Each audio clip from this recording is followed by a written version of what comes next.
Right.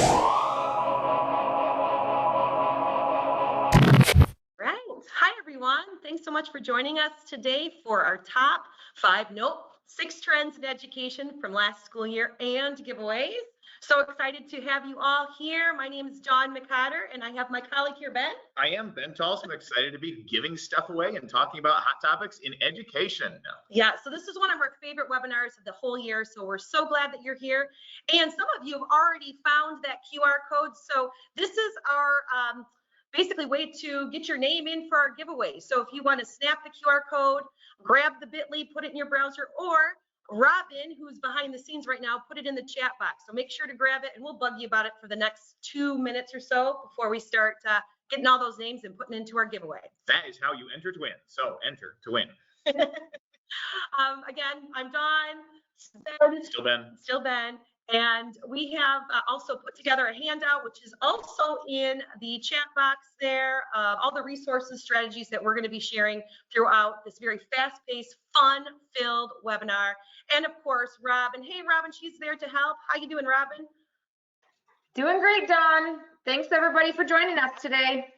Awesome. Again, if you haven't filled out the form, I see some more coming in there. Make sure you fill that out. Grab the bit.ly, grab the QR code, or look in the chat box. So we are going to keep rolling here as we get more names into our form. Hey, Ben, what's Science on the Grand? Science on the Grand is the best value educators conference in the universe, at least in the known universe. It is a conference we host every July right here in Grand Rapids, where people can come together to learn about inquiry-oriented education. Really great for anyone who's interested in the topic, and we do treat you right. Excellent. And our Science of the Grand has sponsored our webinar for today and our giveaways. And we actually, for you, for our webinar live, and if you're watching the recording, that early bird pricing is extended. So for 2 days, you can get all of that for $100 until July 1st. That's the conference, that's food, that's drinks. It's going to be awesome. We're going to have a great time. We hope to see you there. And possibly you might see it as a giveaway. Did I give away too much? Maybe. Not yet, but you're about to. Okay. All right. And again, if you haven't, I see a few more names coming in. Make sure you sign up for our giveaway, because in about probably 30 seconds or so, we're going to start pulling those names. So grab that QR code. And Robin is going to right now to open up a poll. We're just curious to find out who's with us today. What is the grade? What are the grade levels that you serve here? And all of these that we're going to talk about apply. K-12, absolutely, the trends and the resources. Exactly right. Yeah. But we are curious to find out who you work with, so go ahead and fill that poll out. And also, very importantly, I'm still seeing names coming in on our sign-up form. Make sure that you go ahead and get signed up to win, bit.ly/prizes-form. That is case sensitive, or use the QR code on your phone. Excellent. Robin, if you want to give that just a few seconds and let us know what you got. Yep, wait on these 2 last ones to roll in, and we will close it down. Okay, we have 44% middle school, 41% elementary, 15% high school, and 6% admin or other. Outstanding. Great. We have a really great representation here, and I know there's going to be something that everyone will be able to take away from today, and possibly a prize. Indeed. All right, so Ben, how are we looking here? Are we ready to? Yeah, go ahead and move on. Okay. If you're still filling that out, that's okay. But if you are not, too late. We're closing it out. No more QR codes. The people who are entered to win. Oh, at the very end, there will be a chance to win additional prizes, even if you didn't get in right now. Yes, excellent. Okay, so for the next, I think we did pretty good, 27 minutes, we will share not 5, but 6 of this year's biggest trends in education. Now, there's 2 reasons for that. Number 1, we wanted to give away more prizes, right? Sure. We just wanted an excuse to do that. And number 2, with working with teachers from across the country this school year and doing our due diligence and poring over different publications and research, we realized it was really hard to nail down those top 5. So we ended up going with 6, and we wanted to share those with you, along with some resource strategies that you can take with you into the upcoming school year. Well, and of course, fabulous prizes. It'll be very fabulous. Very fabulous. So I'm going to start us off with trend number 1, and that's social emotional learning. And technically it's not really a trend, but it is trending. And the reason why I say that is because if you look at this timeline, we have origins from ancient Greece, the concept of kind of this character education. And if we fast forward to the 60s, 70s, and 80s, and on the East Coast in New Haven, Connecticut, coming from Yale, in the Child Study Center, and then into their K-12 schools there and their social development program. Fast forward another decade, in the 1990s, SEL was coined, that term. CASEL was founded, and also emotional intelligence kind of came to light, and that importance of that as a success indicator. And then we all know what happened in 2020, and more schools are putting SEL into their curriculum. And so with that, I just wanted to share a little bit of data. This was from Ed Week back this fall in 2022. And more educators report teaching SEL, more now than in 2020. And educators expect an increase of funding for SEL. So basically what that means is it's going to continue to grow, and we don't see that that is going to be going away. It's not necessarily going to be just a trend that's here today and gone tomorrow type of thing. So let me share with you some free resources that you can take back with you to help you bring SEL into your curriculum. Now, this was actually taken from one of our colleagues, Jamie. She put together an awesome webinar last month on 5 SEL resources to help your students. Yeah, there she is. That's Jamie right there. And these 5 are easy to implement. They're grade appropriate, and they're very flexible, customizable. They're free. I think I mentioned that, but they are free, which is really good.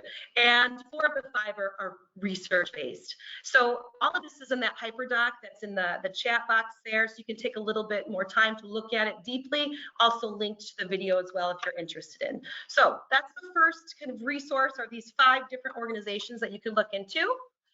The second one I wanted to share with you, this is just more of those anytime practical strategies. We have our strategy explorations, which you can use at any content area, any grade level, at any time. You can pull those out.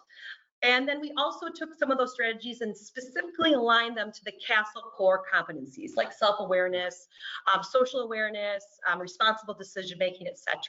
So Ben, you were one of the lead developers on these strategies. Which one of those is your favorite? Ooh, that's a tough choice for sure. By the way, definitely check those strategy explorations out.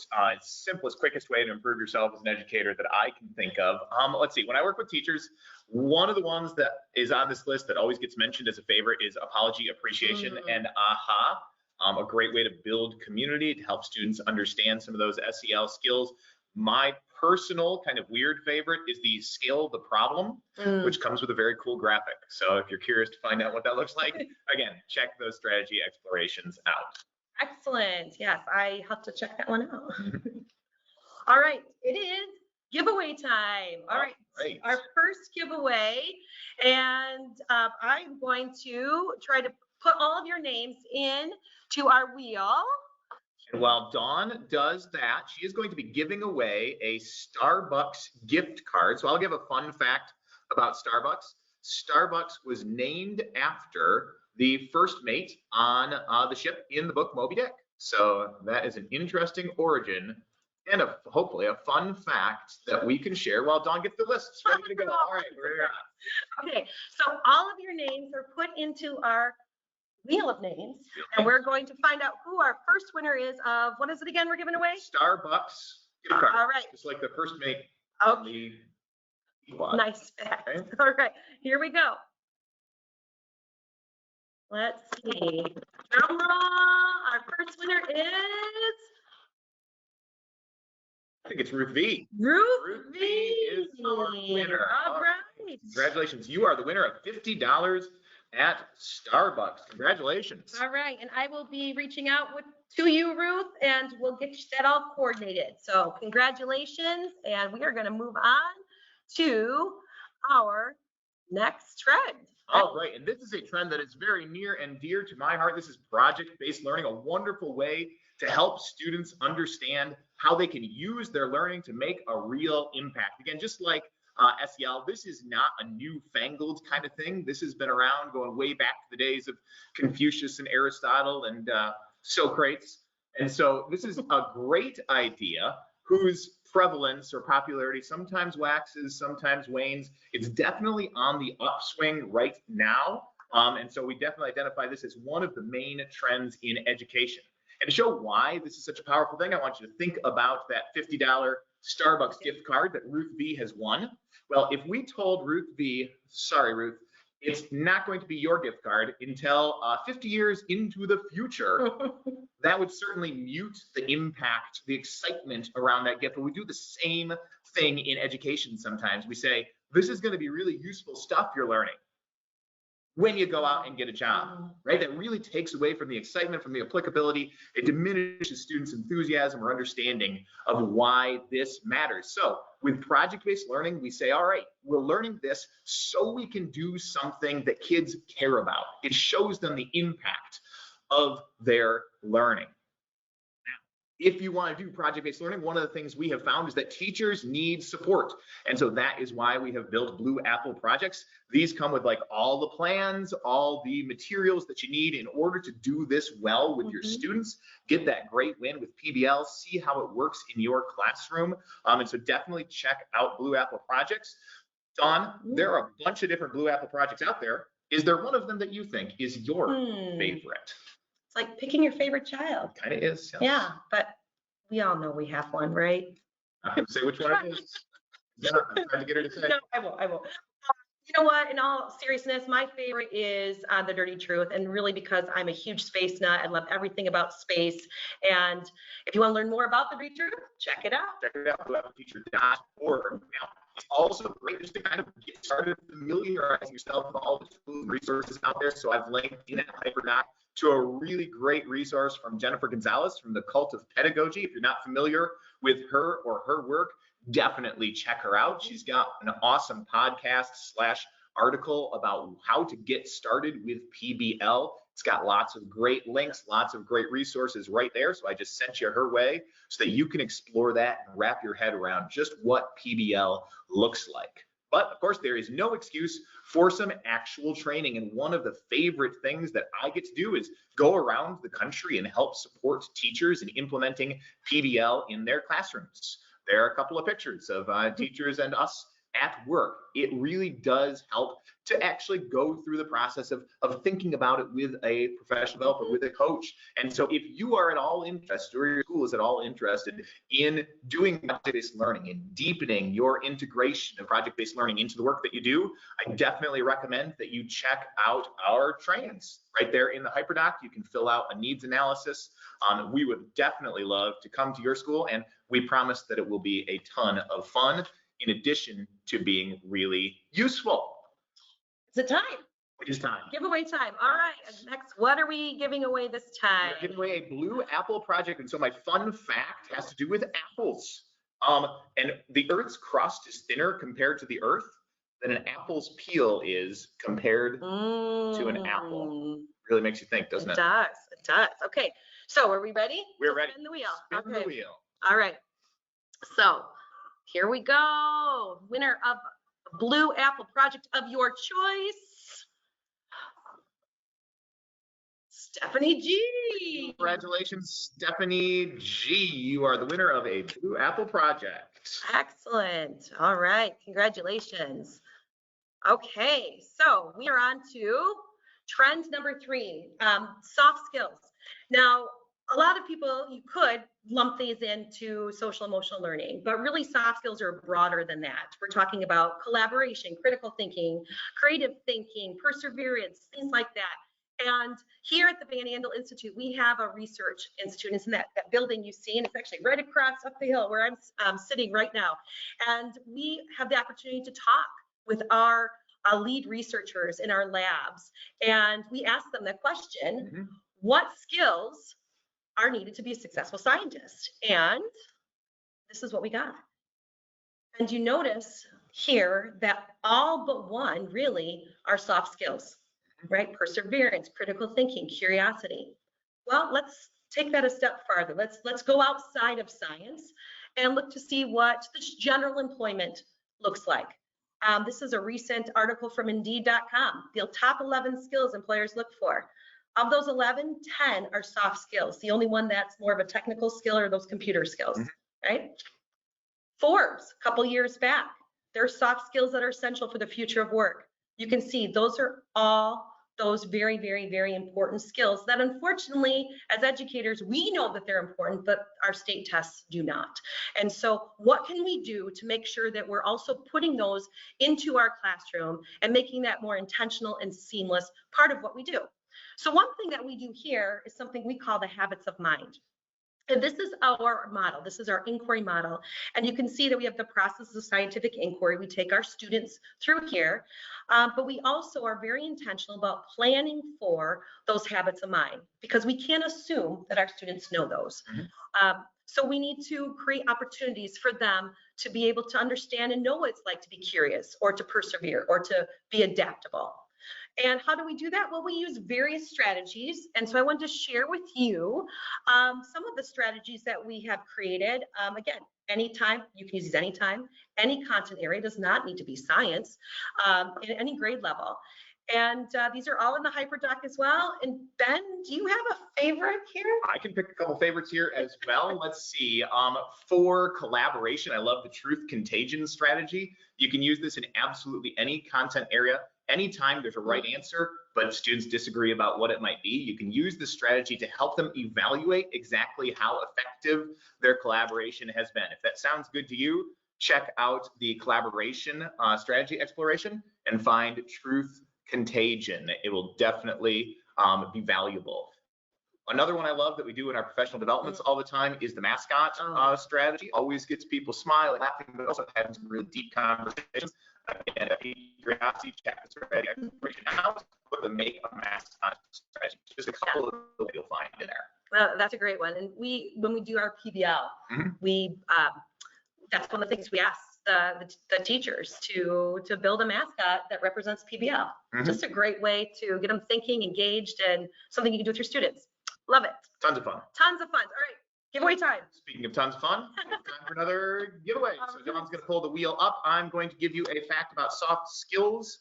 Let's see, on the mineral scale of hardness, the Mohs scale, talc is the softest of all of the minerals. So, being former earth science teacher, I did know that. You did know that. Yeah. It's important to get your kids talking as well in order to build their soft skills. There was a pun in there somewhere. All right, congratulations, Christina B. You just won a $50 Amazon gift card. Wow. Congratulations. Very flexible. You can use that for lots of different things there on Amazon. Okay. All right, it's my turn now. Yes. All right, I will take the clicker and I'll advance to our fourth trend, which is gamification. Here, we're just thinking about leveraging the power of play in order to improve student learning, a hot topic amongst educators these days, for sure. So my number one big tip for gamification in the classroom is no matter what you're playing, see if you can figure out ways to make your competition cooperative. So instead of doing like this individualized leaderboard where you've got Richie there at the top, like gloating over everybody else, and Nemo at the very bottom, you probably find Nemo crying in the corner after that's done. You want to try and find ways where students are working together to try and accomplish an objective. Maybe you've got a team goal that you're striving for, or maybe you're going to try and compete against other classes or other schools, even if they're fictional. It's fun for your students to be working together to try to advance their score. You get all the benefits of competition, striving for that improvement, trying to get to that next level. But now the students are building each other up. They're trying to support each other, trying to make each other successful, instead of trying to defeat each other in combat. So wherever you can, look for the opportunity to use that cooperative competition. Same principle as the Harry Potter house competitions. The students who are working closely together are building each other up, trying to achieve a common objective. Another great twist, you're thinking about trying to figure out how to incorporate games into your class. Think of some classic games, then give them a little twist. We do this all the time with our free resources. So we've got this one, it's called Guess Who Changed the World. So if you're familiar with the game Guess Who, you're trying to do a process of elimination to figure out which character your partner has. Here, the characteristics that you're using are the characteristics of women who have shaped history. So they're learning about the content as they're playing the game. Another one I love is the Baboon's Dilemma. This is a twist on an old game theory game called the Prisoner's Dilemma. Maybe combining that with a little rock, paper, scissors to teach kids to really show students why selflessness can be more beneficial to themselves than selfishness. It's a wonderful way to build a community. Again, all these are shared in the HyperDoc, so you'll have access to all of these resources. You can turn research, quests for information into scavenger hunts to level up the level of play. Definitely check out the wonderful world scavenger hunt for an idea of what that might look like. And as you see these, you're going to start thinking of your own twists on classic games. Find a classic game and say, hey, how can I use this idea to teach my content? There's one about dominoes. Instead of connecting the number of dominoes, you can connect vocab words, as in our game, Winding Words. So twisting the classics can be a great way to come up with wonderful little games that you can play in your class. And of course, we would be remiss if we didn't mention all of the tech tools that are out there to help you kind of keep track of progress and data, make this kind of fun and graphical. We've included 7 of the most powerful and popular ones there. All of them are linked in your HyperDoc. Definitely check out some of the tech options for gamification. And that brings us to our next giveaway. Awesome. Okay, giveaway time. What are we giving away this time? Another $50 Amazon gift card. Yes, indeed. And my fact for this one is that the game Monopoly had a precursor that was all about being anti-monopolistic, called the Landlord's Game. So the game Monopoly kind of stole that and then twisted it, so its meaning was exactly the opposite. I don't know what that connection is with Amazon.com, but there might be one in there somewhere. Maybe. All right, Sally W., congratulations. You have just won a $50 Amazon gift card. I will reach out to you and let you know later how you will receive that. So thank you very much. All right, so we are on to trend number 5. Number 5. Wow, it's just rolling through. Okay, trend number 5, STEM. STEM. So I pulled this definition from the National Science Teachers Association. They consider STEM, or define STEM, as an interdisciplinary approach to teaching science, technology, engineering, and math. STEM instruction integrates key concepts between 2 or more STEM disciplines as students apply the practices of science and engineering to real-world problems. So we have authenticity here. We're talking about cross-curricular, content, connections here. But if we really take a step back and boil down what STEM really, truly is, it's really about thinking and promoting that critical thinking, that creative thinking, curiosity, being able to solve problems. That's what's at the heart of STEM, and putting that into what it is you teach. Now, some of you on this may not teach science, but you can still bring those STEM principles into your class. So I'm going to share with you just some ways that you could integrate STEM into whatever it is that you teach. So first are what we call 15-minute challenges. These are great not only to build STEM skills, to build that STEM mindset, but they're also a great way to just use supplies that you have around the classroom, and the students can really think creatively, right? So we've got the card tower challenge, we've got spaghetti marshmallow tower, marble run. We love the marble run. Powerfully addictive challenge. All can be done with very, very minimal supplies. They could be done in 15 minutes. You could even expand them longer if you wanted to. Blow the house down is another great one. We've taken that on the road. That's sure. We've costume. In costume. Costume's optional. Yeah, that is optional there. But if you want a little bit more information about each of these and what these are, we have those in the HyperDoc as well. But a really great opportunity to bring that into your classroom. It does not really require much planning or materials. Another resource I wanted to share with you is our Inquiry in Action. And these are quick hitting science lessons that are aligned K-12 to NGSS on various topics. We have matter. We did disaster detectives as well. But they also have, they all have the engineering component. There's a lot of explore. It's all, hence the name, inquiry-based, but they're roughly about 30 minutes each lesson. So it's very doable. They're very engaging. They're digital, and most importantly, they're free. So again, they're in your HyperDoc as well. So take a look at those. And then finally, I want to bring this up because I think this is just a really great idea. If you have a little corner of your classroom, it doesn't have to be a corner, just maybe a space in your classroom where you can have a table set with some challenge cards or supplies, just supplies you have around the classroom that you can do one of those 15-minute challenges there. You have those challenge cards, maybe it's the spaghetti tower or the index card challenge.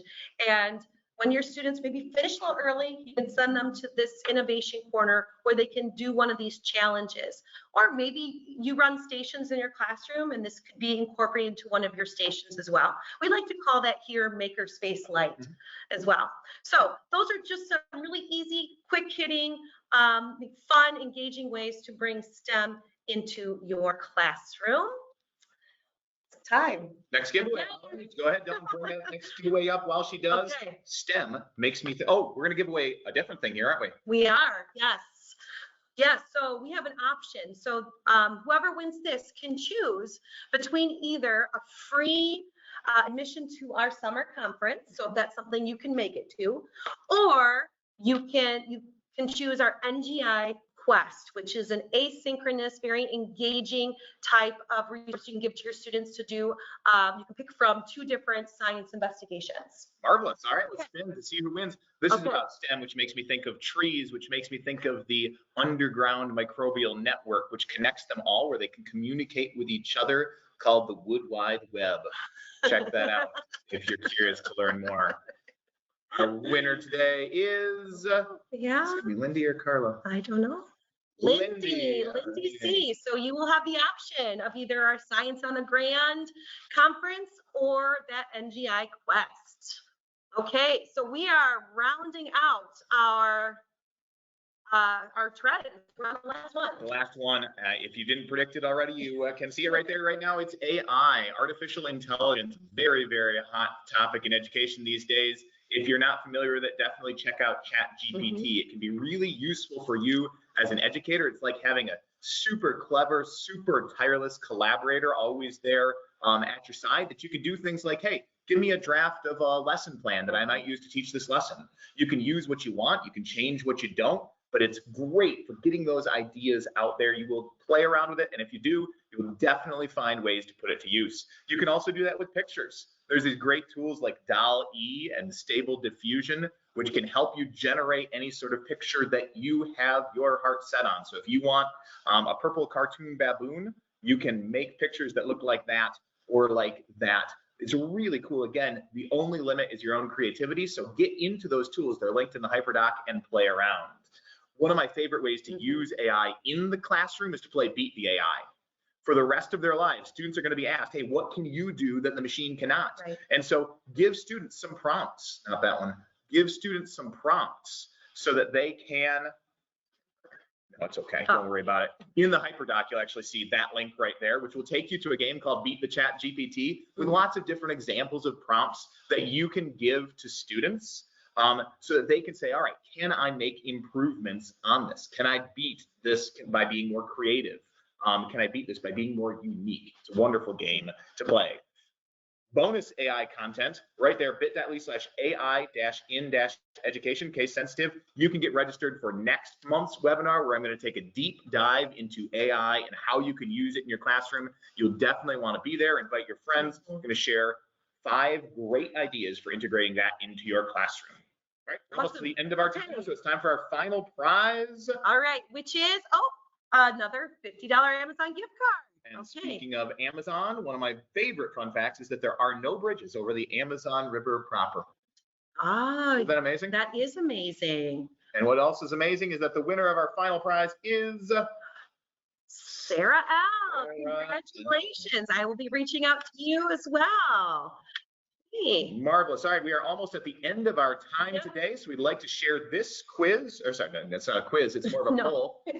Real quick, Robin, we're only going to give them like 30 seconds to fill this poll out. What are you interested in learning more about? You can pick more than one, I reckon. Go ahead and choose the one that you think is, choose the ones that you think are really intriguing to you. I'm curious, which is the trendiest of all the trends that are trending? Oh, good. All right, Rob, give them about 10 more seconds and close this out so we can be respectful of their time here. What are we looking at? All right. All right, it looks like people are interested in all of these. At the top, 60% said AI, 55% gamification, 36% SEL and soft skills, 33% PBL, and 29% STEM. And if you're interested in learning about any of those things, we would love to come to your school to connect with you, either virtually or in person. We've got tons and tons of options, and literally there's nothing that I like more than connecting with teachers and helping support the excellent work that they do. So head to blueappleteacher.org/flexpd. We would love to help to serve your staff, your school, your teachers. And again, if you're in the Grand Rapids area and you'd love to join us at Science on the Grand, we'd love to have you. And hopefully you can join Ben next month. I would love to see you there. It was apparently the trendiest trend in education. So get yourself signed up for that webinar. I will be sharing 5 practical ways you can put that to use in your classroom. I hope to see you there. Thank you all. Thank you all very much. Once you exit the webinar, you'll get a survey and you get a chance to win a free Blue Apple project or Science on the Grand registration. So there's another opportunity. Outstanding. So thank you very much for your time and have a wonderful, wonderful summer. You deserve it.